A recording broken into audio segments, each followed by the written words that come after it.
ಇದು ಇವತ್ತು ಹೊಸದಾಗಿದೆಯಾ? ಹಿಂದಿಂದಲೂ ಇದು ನಡೀತಾನೆ ಇದೆ. ಹಿಂದೆ ಒಂದು ದೊಡ್ಡ ಇಶ್ಯೂನೇ ಆಗಲಿಲ್ವಾ? DG ಮತ್ತು ಒಬ್ಬರು SP ಇಲ್ಲ ನಿಮ್ಮ DCP ಅಡಿಷನಲ್ DG ಮಧ್ಯದಲ್ಲಿ ದೊಡ್ಡ ಗಲಾಟೆನೇ ಆಯಿತು, ತನಿಖೆ ಆಗಬೇಕು ಅಂತೇಳಿ. ಇದು ಮೊದಲಿಂದಲೂ ಪರಪ್ಪನ ಅಗ್ರಹಾರ ಏನಿದೆ, ಜೈಲಿನಲ್ಲಿ ಇರ್ತಕ್ಕಂಥ ಹಲವಾರು ಜನ ಕೈದಿಗಳಿಗೆ ಅವರಿಗೆ ಪಂಚತಾರ ವ್ಯವಸ್ಥೆಗಳು ಅಲ್ಲಿ ಇರ್ತಕ್ಕಂಥದ್ದು ಹಲವಾರು ವರ್ಷಗಳಿಂದ ಚರ್ಚೆ ನಡೀತಾನೆ ಇದೆ. ದುಡ್ಡು ಮತ್ತೆ ಅದು ಈಗ ಹೊಸದಾಗಿ ಇದೇನೋ ಒಂದು ನೆನ್ನೆ ಮೊನ್ನೆ ಹಿನ್ನೆಲೆಯಲ್ಲಿ ಅದು ದೊಡ್ಡ ಪ್ರಚಾರಕ್ಕೆ ಬಂದಿದೆ. ಈಗೇನೋ ಸರ್ಕಾರ ಏನೋ ಒಂದು ಹೊಸದಾಗೇನೋ ತೀರ್ಮಾನ ಮಾಡಿ ಎಲ್ಲ ಬೇರೆ ಬೇರೆ ಕಡೆಗೆ ಅವ್ರನ್ನೆಲ್ಲ ಬೇರೆ ಕಡೆಗೆ ವರ್ಗಾಯಿಸಬೇಕು ಕೈದಿಗಳನ್ನ ಅಂತ ಏನೋ ತೀರ್ಮಾನ ಮಾಡ್ತಾ ಇದ್ದಾರೆ ಅಂತ ವಿಷಯ ಹೇಳಿದ್ರು. ಸರ್ ಅದೇನು ಮಾಡ್ತಾರೆ ನೋಡೋಣ. ಈ ಸರ್ಕಾರದ ಮೇಲೆ ನಂಬಿಕೆ ಎಲ್ಲಿಂದ ಬರೋಕ್ಕೆ ಸರ್ಕಾರ ಇದೆಯಾ? ರಾಜ್ಯದಲ್ಲಿ ಸರ್ಕಾರ ಇದೆಯಾ? ರಾಜ್ಯದಲ್ಲಿ ಆಡಳಿತ ಅಂತಕ್ಕಂಥ ಒಂದು ನಡವಳಿಕೆನೇ ಇಲ್ಲ, ಸರ್ಕಾರ ಇದೆ ಅಂತಕ್ಕಂಥ ಭಾವನೆಗಳೇ ಇಲ್ಲ.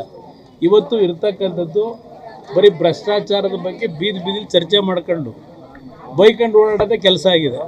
ಸರ್ಕಾರದಲ್ಲಿ ಮಂತ್ರಿಗಳಿಗೆ ಕೆಲಸಗಳಿಲ್ಲ, ಮುಖ್ಯಮಂತ್ರಿಗೆ ಸಮಯ ಇಲ್ಲ.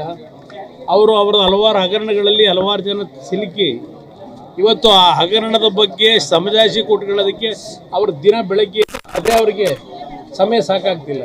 ಇನ್ನು ಆಡಳಿತದ ವ್ಯವಸ್ಥೆಯಲ್ಲಿ ಬರೋಕ್ಕೆ ಸಾಧ್ಯ ಇಲ್ಲ. ನೋಡ್ತಾ ಇಲ್ವಾ, ಇಲ್ಲಿ ಕಬ್ಬನ್ನು ಬೆಳೆದಿರ್ತಕ್ಕಂಥ ರೈತರು 14 ತಿಂಗಳು 15 ತಿಂಗಳಾಗಿದೆ ಕಟಾವು ಮಾಡೋದು. ಈ ವರ್ಷ ಹೋದ ವರ್ಷ ಒಂಥರ ರೈತರು ಅನುಭವಿಸಿದ್ದಾರೆ ನೋವು. ಈ ವರ್ಷನೂ ಕಬ್ಬು ಕಟಾವು ಮಾಡಿ ಕಾರ್ಖಾನೆಗೆ ಸಾಗಿಸ್ಲಿಕ್ಕಾಗದೇ ಇರತಕ್ಕಂಥದ್ದು. ಇನ್ನು ರೈತರು ಬೆಳೀಲಿಕ್ಕೆ ಒಳ್ಳೆ ಸಂಪತ್ತು ಭರಿಸುವಂಥ ಮಳೆ ಆಯಿತು, ಡ್ಯಾಮ್ಗಳೆಲ್ಲ ತುಂಬಿದೆ. ತಮಿಳುನಾಡಿನ ರೈತರು ಹೇಳ್ತಾರೆ ಅಲ್ಲೊಂದು ಡ್ಯಾಮ್ ಕಟ್ಟಿ ಅಂತ. ನೀರೇನು ಹೋಗಿದೆ ತಿಂಗಳಿನಲ್ಲಿ 140-150 TMC ನೀರು ಹೋಗಿದೆ ಅಂತ ಮಂತ್ರಿಗಳೇ ಹೇಳ್ತಾರೆ. ಇಲ್ಲಿ ನಮ್ಮ ರೈತರು ಭತ್ತ ನಾಟಿ ಮಾಡಲಿಕ್ಕೆ ಕೊನೆ ಹಂತದಲ್ಲಿ ನೀರೇ ಬಿಟ್ಟಿಲ್ಲ ಅಂತಕ್ಕಂಥ ಇಲ್ಲಿ ಆ ರೈತರ ಪ್ರತಿಭಟನೆ. ಈ ಸರ್ಕಾರ ಇದೆ ಅಂತ ಕರೀತೀರಾ ಇದನ್ನು?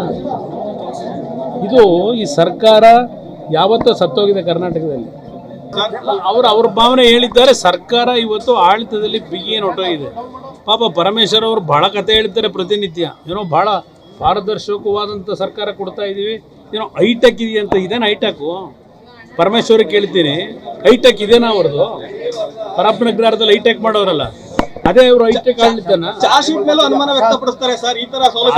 ಏನು ಸಂಶಯ ಇಟ್ಕೋಬೇಡಿ. ಅವ್ರು ಮಾಡಿರೋ ತಪ್ಪುಗಳನ್ನ ಮುಚ್ಕೊಳ್ಳಿಕ್ಕೆ ಈಗ ಯಾವುದೋ ಒಂದು SIT ಇಟ್ಕೊಂಡು, ಈಗ SIT ಯಾವುದು ಚಾರ್ಜ್ ಶೀಟ್ಗಳು ಅಂತೇಳಿ ಏನು ಪುಟಗಟ್ಲೆ ದಿನ ಇವತ್ತು ಪ್ರಚಾರ ಮಾಡ್ಕೊಂಡಿದಾರಲ್ಲ, ಅವ್ರು ಮಾಡಿರೋ ತಪ್ಪನ್ನು ಮುಚ್ಚಾಗಿ ಡೈವರ್ಟ್ ಮಾಡ್ಲಿಕ್ಕೆ ಇಶ್ಯೂಗಳು. ನೋಡೋಣ, ನ್ಯಾಯಾಲಯಗಳಲ್ಲಿ ನ್ಯಾಯ ದೊರಕಬೇಕಲ್ವಾ? ಅಧಿಕಾರಿಗಳಿಂದ ನಿಮಗೆ ನ್ಯಾಯ ದೊರಕುತ್ತೆ ಅಂತ ಹೇಳಕ್ಕಾಗಲ್ಲ ಈಗಿನ ಸರ್ಕಾರದಲ್ಲಿ.